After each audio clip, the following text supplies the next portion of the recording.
Bharat south Africa final নিয়ে দর্শক প্রতিক্রিয়া জানাতে বা ঢাকা বিশ্ববিদ্যালয় থেকে যোগ দিচ্ছেন সহকর্মী মাজহারুল ইসলাম। মাঝার, আজকের ফাইনাল ম্যাচ নিয়ে দর্শকদের আগ্রহ কেমন দেখা যাচ্ছে?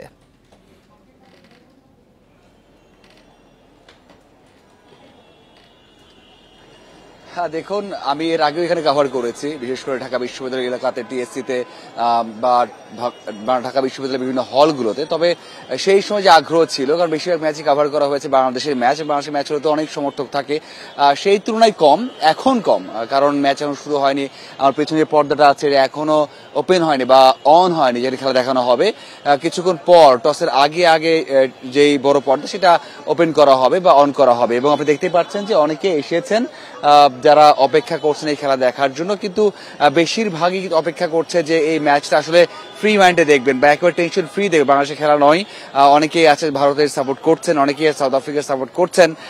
আমি কথা বলেছি অনেকের সাথে, অনেকেই এই ম্যাচটাকে বলছেন যে এই ম্যাচটা হয়তো ভারতই জিতবে, কারণ তারা অনেক স্ট্রং, বিশেষ করে অনেক অভিজ্ঞ, বিরাট কোহলি থেকে শুরু করে রোহিত শর্মা থেকে শুরু করে তারা এবং বড় ম্যাচ অনেক খেলেছেন। অন্যদিকে সাউথ আফ্রিকা প্রথমবারের মতো বিশ্বকাপের ফাইনাল খেলছে, যদিও ফাইনালে অভিজ্ঞতা আছে ভারতের কিছু বড় তারকারও, কিন্তু তারা কিন্তু চ্যাম্পিয়ন হতে পারেনি। তাদের নার্ভটা থাকবে, তারা হয়তো বা হয়ে থাকবে, তারপরেও তাদের ফাইনাল খেলার অভিজ্ঞতা আছে, সেই অভিজ্ঞতার দিক দিয়ে ভারত এগিয়ে থাকবে সেটাই বলছেন। তবে বেশিরভাগই একটা শঙ্কা হচ্ছে যে ভারত এই ম্যাচে বা বাড়তি সুবিধা পাবে কিনা, কারণ স্ক্যাজুয়াল করা, সাথে ট্রাভেলিং বিষয়টা সবকিছু মিলিয়েই ভারত সুবিধা পেয়ে এসেছে, এবং সেই সুবিধা ফাইনাল ম্যাচেও পাবে কিনা উইকেট থেকে অথবা আম্পায়ারের কাছ থেকে, সেই একটা শঙ্কা বা সেই মজার একটা তর্ক বিতর্ক কিন্তু রয়েছে টিএসসি জুড়ে বা এই সমর্থকদের সাথে কথা বলছি। তারপরে অনেকে আশা করছেন যে এই ম্যাচটা ভালো হবে, এবং নাজমুল হাসান ফাহিম যেমনটা বলছিলেন যে একটা হাই স্কোরিং ম্যাচ হবে, হয়তোবা 200 বা 210 রানের ইনিংস না হলে হয়তোবা ম্যাচটা হবে 170 থেকে 180 রানের।